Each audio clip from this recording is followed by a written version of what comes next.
Hi everyone, this is Cherry Enchantress with Pixie Does Tarot, and I have a flip through review of the Edmund Dulac Tarot.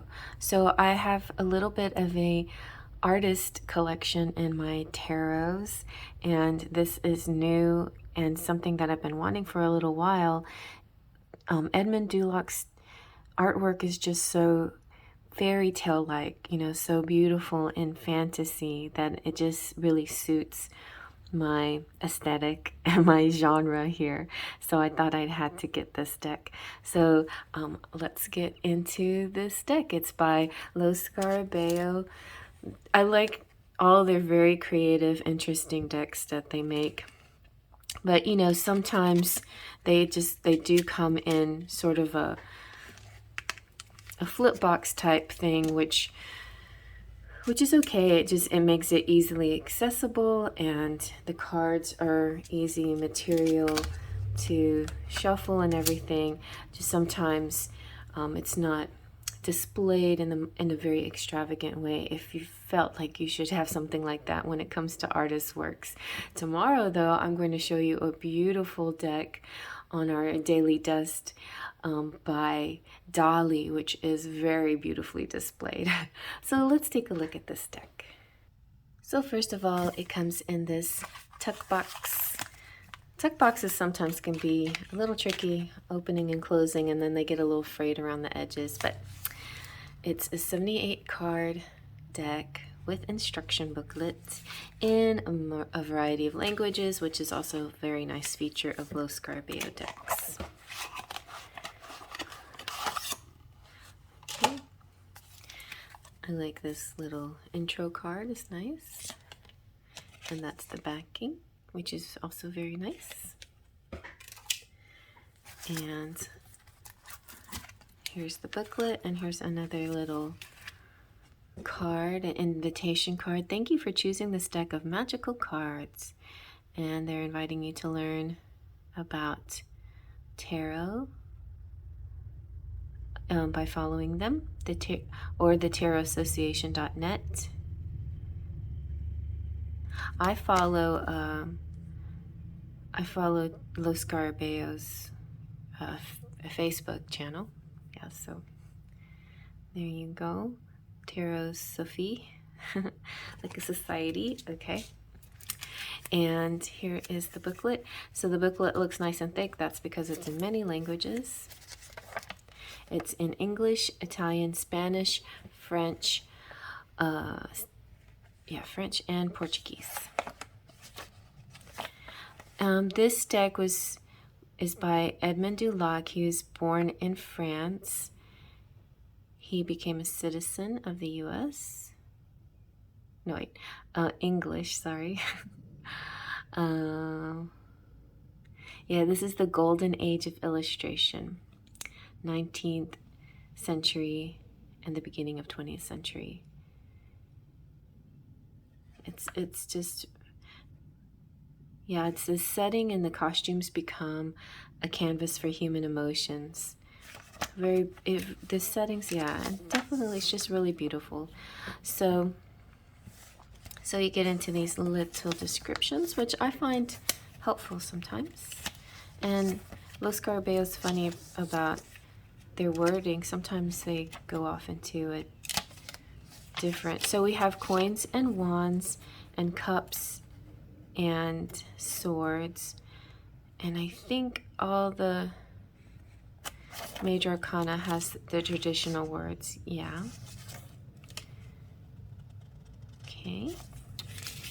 So no alternative names for the suits.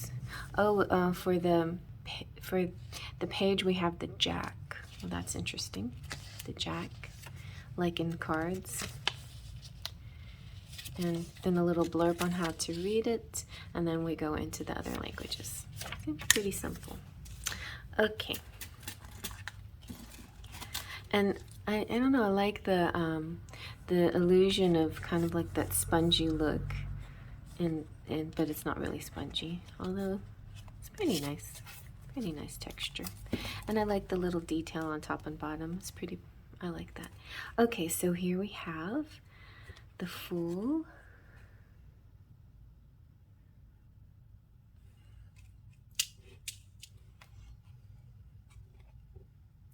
the Magician. It's very, soft, and the High Priestess, muted color tones. So I'm going to have to make sure it focuses nicely so you can see the Empress and the Emperor.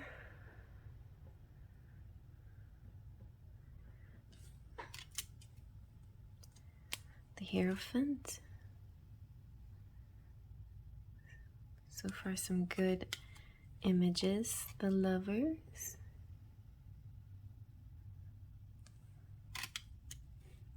The Chariot. So it doesn't have the words of what it is. You'll have to look it up, or you'll have to remember and teach yourself. And so we have, next is Strength, which is perfect, yeah. And then we have the Hermit.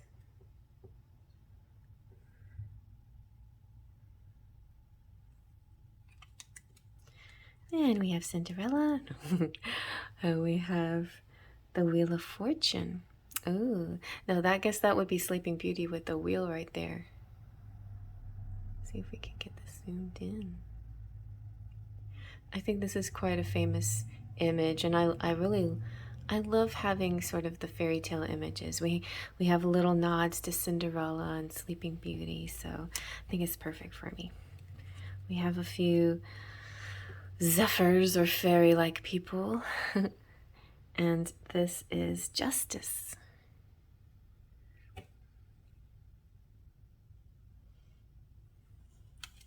The Elementals.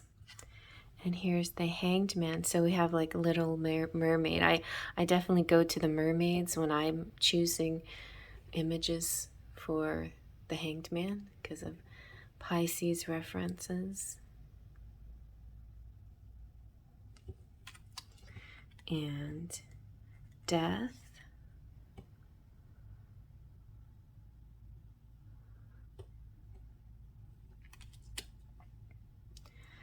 And then we have Temperance, holding the water. We could also have gone for the Star, or, yeah, but that's good for Temperance. And the Devil, definitely a good devil image. It's like Genie Gone Bad or something.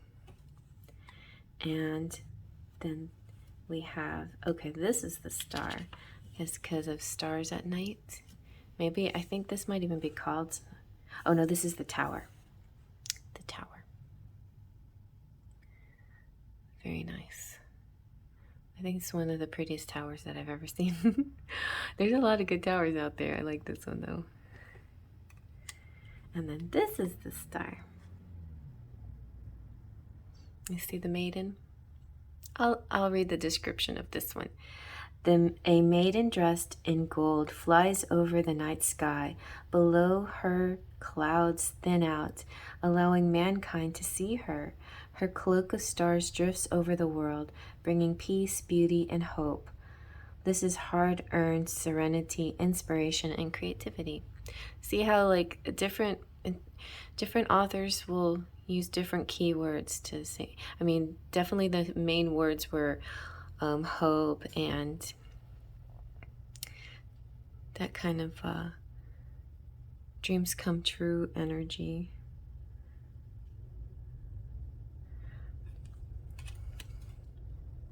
I love this one. I love that the moon gets a couple. In my interpretation of the moon also, well, mine actually is not a couple, but it's more romantic. In my deck, it's enchanted romance, and so My very first go at making a tarot was having to do with my favorite artists, Waterhouse and Pre-Raphaelite art. So if you haven't seen my tarot, go check that out. And if you like art, you might like that. And there are other Pre-Raphaelite type decks out there, but I think mine's better and more accurate. Anyway, so here is the moon. A man and a woman embrace and observe the world. And then we have the sun. Very nice. I'm gonna have to memorize these. And we have the judgment. Ooh, this one's really pretty. The world. So you can always tell when it's the world and somebody's striking a pose. All right, now let's get into the suits.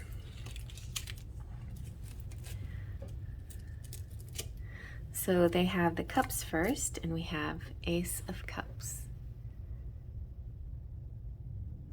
Looks like embarking on an adventure. We have Two of Cups. And Three of Cups.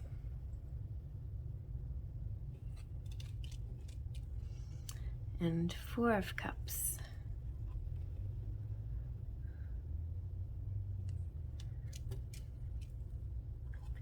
Five of Cups.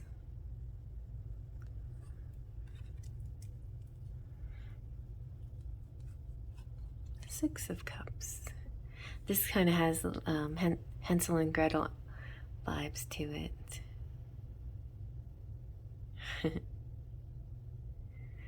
That's cute. Seven of Cups. There's another genie gone bad. And Eight of Cups.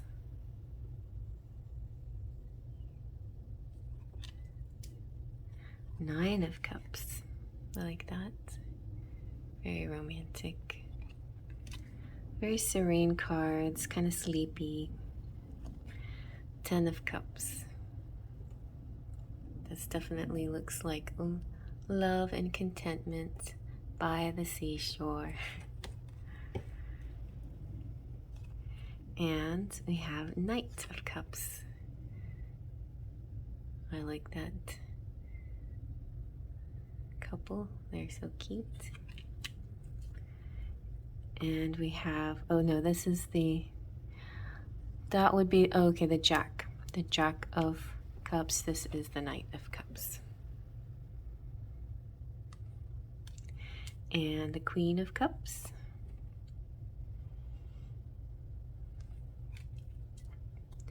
And, ooh, the Sea Witch. The King of Cups. Well, maybe it's like Sea King. Yeah. Not a witch. Could be, both. Who's to say, right? All right, now let's go into the next suit, which is Pentacles. I think most of my favorite images are in this Pentacle suit. So we have the Ace of Pentacles, looks like beginning a new friendship connection, having some fun. Two of Pentacles.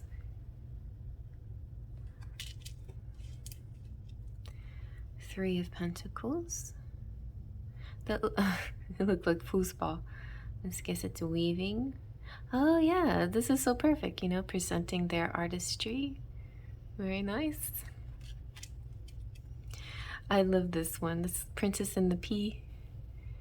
The Four of Pentacles. That's perfect. Well chosen anyway. The Five of Pentacles with that out in the cold energy. The Six of Pentacles.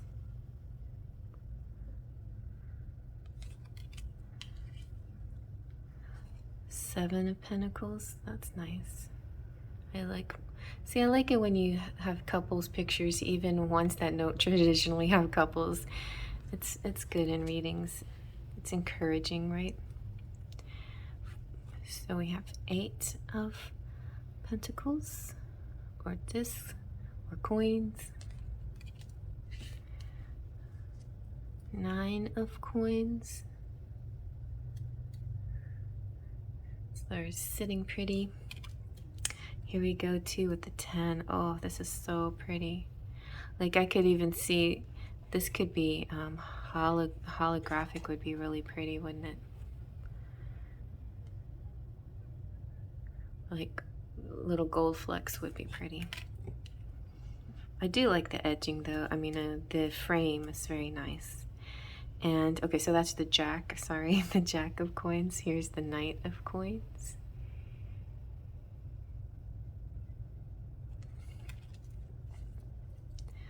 And no, okay, sorry, that was the 10. This is the jack. Here's the knight. Knights are on horses usually. And we have the queen. Look at her. Pretty. Queen of coins. And look at the king. King being very chivalrous. Good job, king. All right, that's it for the coins or pentacles. Now let's take a look at the swords. We get some Cinderella action going. So the ace of, oh no, the wands. Right, wands. Ace of wands. And look at the pumpkins. And the 2 of wands. 3 of wands. Whoever put this tarot deck together, they really know their tarot, and like they studied it well before they just willy-nilly. Like some art decks will just do that. They'll just throw in pictures or whatever, however they land. But this is more deliberate. I like that. 4 of wands.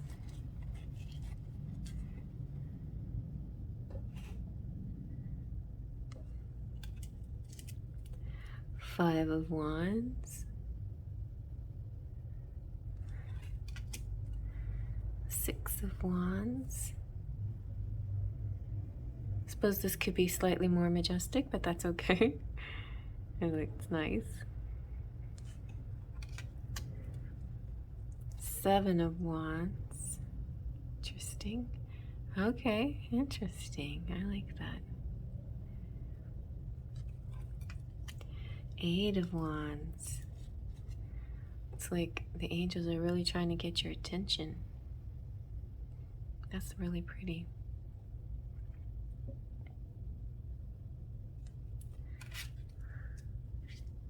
9 of wands. 10 of wands. Perfect.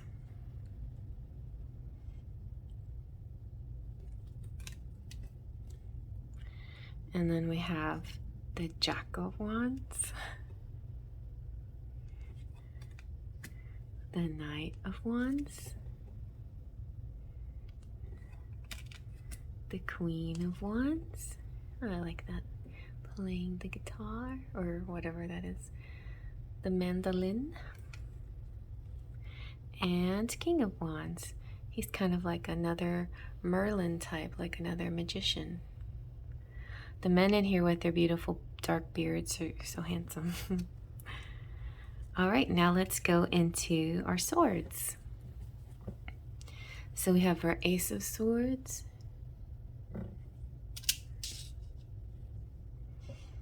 Two of Swords,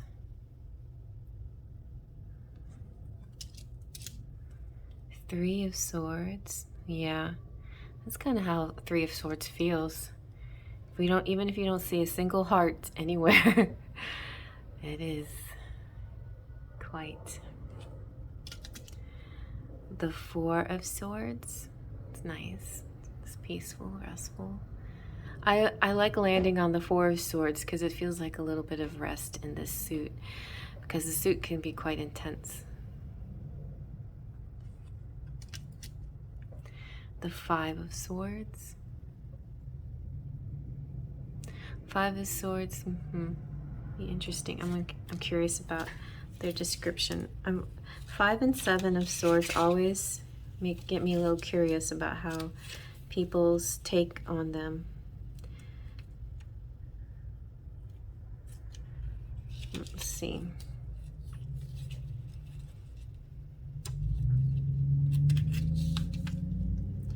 So a young woman walks among the trees, her castle in sight. She looks ahead, lost in her plans, but still immersed in the nature around her, evaluating one's priorities, measuring one's ambitions, weighing rewards and consequences. I like that. That is a definitely nice, softer approach to the Five of Swords. Because, you know, in traditional, it's like the hollow victory. The man in the front of the picture, he's the cheater, and the people behind him have been cheated on. So because of some kind of, you know, game or war, not war, battle or something, where he came out as the winner, but he didn't deserve it in a way. Or maybe he deserved it, but he did it not by the rules. And I've always wanted to have another interpretation. I try to come up with other interpretations for my deck specifically, and whenever I read other decks, to see possible. I feel like one of them that works really good is wanting to skip ahead. You know, not wanting to go through the process of learning to get to where you want to go, but just being, you know, just skipping all the steps and just being wherever in that future space, or wanting to see the future too much and not being in the present as much. So that's a good interpretation, and I feel like this interpretation is good too. Like, sometimes weighing the rewards and the consequences, that's a good idea. And that's perfect. And maybe it could be too calculated, though. You know what I mean? When everything is motivated by how I'm going to be rewarded by this, then that can be kind of calculated. So that's a possibility on the darker side of this. But on the positive side, if you're weighing your pros and cons, that's a good thing. So yeah, I always like to see the positive in everything. And I think that's good for this card. Okay. I like it. I like it. Then we have the Six of Swords. Always kind of, you know, straightforward to me. Transition phases, travel, and things like that. The Seven of Swords, another one. This one, look at even the picture itself is very. You had to sit in it quite a while to really even understand. So, I like, you know, whenever a tarot author writes the description of the picture, like what the picture means, right? What the picture says. So this is a man carries a girl. I didn't even see the girl, but there's something in his arms. A girl out of the water in his arms. A bandit watches him from a cliff above. So doing the right thing, not fearing trickery, staying on your path. See, I love that they have positive meanings. And the positive meaning that I usually say for Seven of Swords is the Robin Hood kind of scenario. Stealing from the rich to give to the poor, which stealing in any aspect is not necessarily good, but sometimes when it's for the right cause, it's almost justified, right? And also in my deck, sometimes a scenario is not what it seems. Sometimes a person may look like they're stealing, but when they're actually saving, like in this case. And who's the good guy and who's the bad guy? Well, the bandit in the tree, obviously, he might be trying to do some kind of sneak attack or something. And I like it. It lends the querent or the person watching to see where they would be in an action scene, a scene. What would they do? Who would they be? How would they act? Would you be the child or the girl in his arms? Oh, I see. It's not a I thought it was like a little bag, but you can see, let me see if I can get it real zoomed in. You see her hair is draped over his arm. Yeah. And then her body is below his elbow.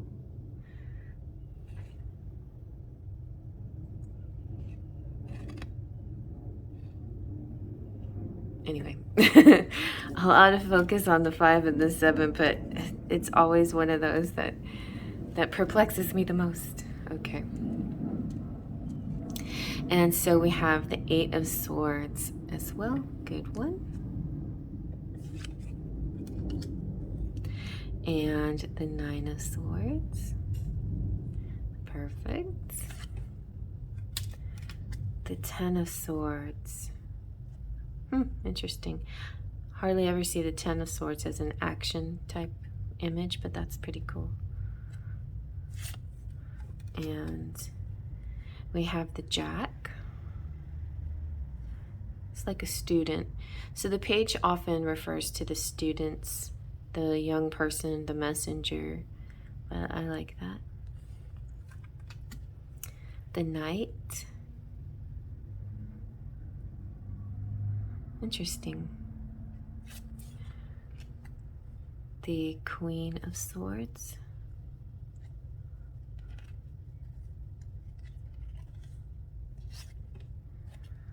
See, the swords is such a shadowy energy. And the 10 of Swords. I mean, the King of Swords, sorry.